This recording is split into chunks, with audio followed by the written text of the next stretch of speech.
بيدني اللهم إنك عفو تحب العفو فاعف عني بهات هاوار نابێ مامەسان عەلی قسەیەکی جوانی هەیە الله ئەفەرمێ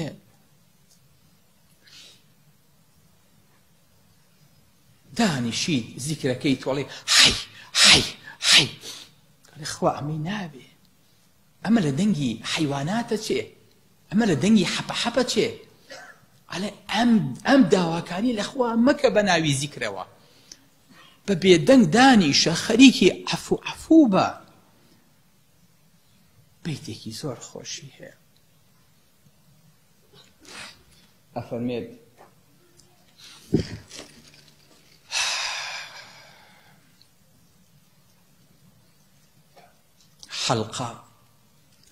حەڵقە دەرگۆشی کەفی ڕەنگینی تۆیە ئەم دەفە الله حەڵقە ئەم حەڵقانە باسەکە فەرمێ حەڵقە دەرگۆشی کەفی ڕەنگینی تۆیە ئەم دەفە با نەناڵێ لێی مەدە عن لطمه كف كفى با نەناڵێ لێی مەدە عن لطمه كف كفى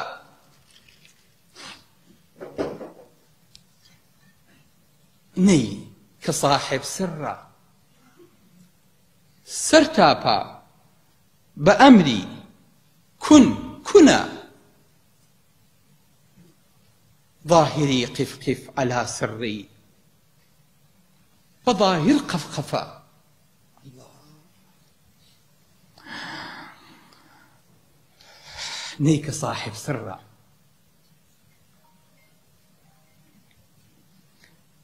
سرتابا بأمري كنا باطني قف على سري بظاهر قفقفا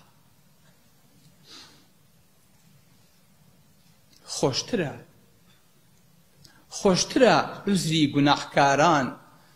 لە سەد زیکری ڕیا ئەم بە نەرمی عەفووە ئەو بە توندی عەفعەفە الله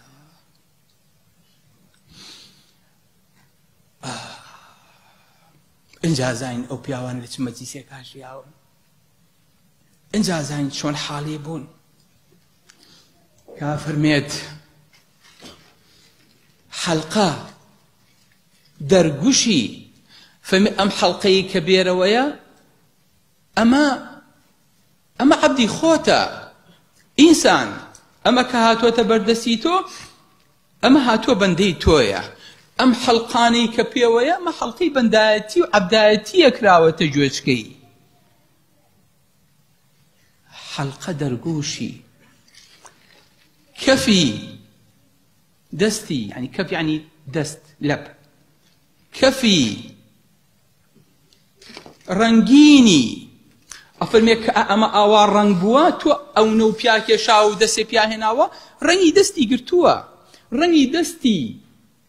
بخنو رنگدارتي قرتوا أميش رنگي توي بياويا حەڵقە دەرگۆشی کەفی ڕەنگینی تۆیە ئەم دەفە ئەڵێ با نەناڵێ لێ کە تۆ لێیی ئەو ئەگری با نەناڵێ لێی مەدە عن لطمه لطم يعني چی يعني زلە پیا کێشان عن لطمه كف كفى فمێ كف يعني دەست کێشەرەوە كف يعني ناولەپی دەست يعني ناولەپی دەست بکێشەرەوە ئەوەی زلە پیامەیە الله ئەڵێ ئەمە کە رازی بووە بەندەی تۆ بێ عەبدی تۆ بێ ئیتر بۆ دانیشی ئەوەی زلە پیایت و ڕاست و چەپیش ئەویش بەدەستەوە بگری ئەوەی پیامەیە حەڵقە دەرگۆشی کەفی ڕەنگینی تۆیە ئەم دەفە با نەناڵێ لێی مەدە عن لطمه كف كفى ئەمەی بەدڵ نییە مامۆستا ناڵی کە لە زیکرەکانە دەفی پێلێن و لێدەن و پیاەکێشن ئەڵێ ئەمەیان تەواوە ئەڵێ نەی کە صاحب سڕە ئەڵێ سڕەکە ئەلێرانەیە نەی کە صاحب سڕە سەر تاپە بە ئەمری کونە ئەڵێ زان ئەم شمشاڵە بۆچی ئاوا جەرگی کون بووە لەبەری خوای گەورە ئەمری پێکردۆ فەرمیەتی کون جەرگە کونکە بۆ دینەکەی من بۆ پەیامەکەی من بۆ قسەکەی من بۆ عەفوەکەی من ئەبێ ئاوا کون بی کون یعنی کون فەیەکون کونی دووەم یعنی ئەم کونانی کە تایەتی نەی کە صاحب سڕە سەر تاپە بە ئەمری کونە باطنی قف على سری بەظاهر قەفقەفە یعنی ئەڵێ ناواخنی ئەم شمشاڵە پێتەڵێ لەسەر سڕەکانم بۆستە پێتەڵێ بۆستە پەلە مەکە سەیری دەرەوە ڕووکەشەکەم مەکە کە ئاوا قەفقەفم لە ناوە پێتەڵێ بۆستە سەیتەری بۆ داناویت ئەمانە باطنی قف على سری بەظاهر قەفقەفە یعنی چی؟ یعنی ئەمە چۆن عەبدی تۆیە و حەڵقەی لە گوێیایە و گوێڕایەڵی تۆیە و تۆش نابێ لیبی بۆ ئەوەی کە نەگری تۆش ئەبێ ئاوا عەبدی خوا بیت و گوێڕایەڵی بکەیت و بۆ ئەوەی کە لێت نەدرێ ئەمە عەبدی تۆیە تۆش عەبدی بیت بەڵام بەلەیانەکە هیچی لێ پەیا نابێ ئەڵێ ئەمەیان تەواوە خۆشترە عوزری گوناهکاران لە 100 زیکری ڕیا ئەلێ و کەسانی دانیشن حەی ساکن دەنگ بەرز دەکەنەوە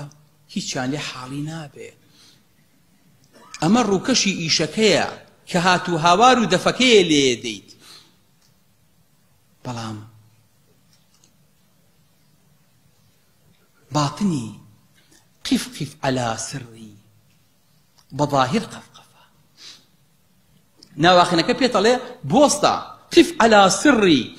بوسطة عفو اللهم إنك عفون يا سيتي دوم يشاب وسطة لناوة تحب العفو يا سيتي يشتيم يشاب وسطة فاعفو عنا الله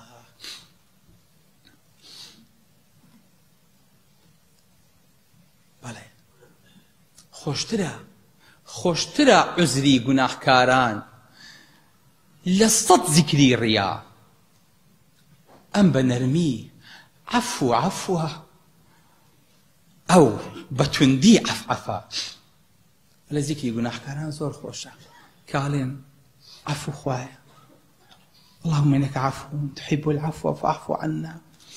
وەکو کەسە نییە کە مەجلیسی زیکر خۆشەکات و بۆ ڕیا و بۆ دەنگ بەرزکردنەوە و بۆ ناساندنی خۆی بە خەڵک و بۆ گەرمکردنی مەجلیسەکە دانیشایی کا بە حەی و هات و هاوار و کەس لە کەسەوە دیار نییە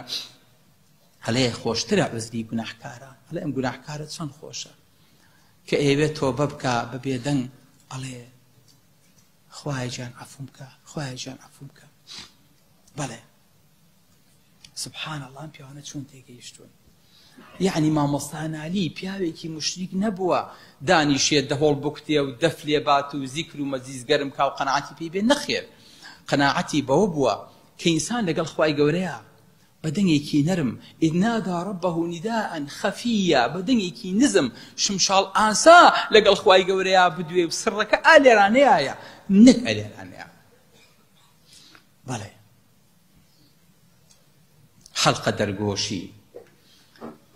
حەڵقە دەرگۆشی کەفی ڕەنگینی تۆیە ئەم دەفە با نەناڵێ لێی مەدا عن لەطمیه کف کەفە نەی کە صاحب سڕە سەرتاپا بە ئەمری کونکونە باطني قفقف على سري بظاهر قفقفا. خۆشترە عذری گوناحکاران لە سەد ذیکری ڕیا، ئەم بە نەرمی عەفوە ئەو بە توندی عەفعەفە. اللهم إنك عفو تحب العفو فاعف عنا. اللهم إنك عفو تحب العفو فاعف عنا. اللهم إنك عفو تحب العفو فاعف عنا. السلام عليكم ورحمة الله وبركاته.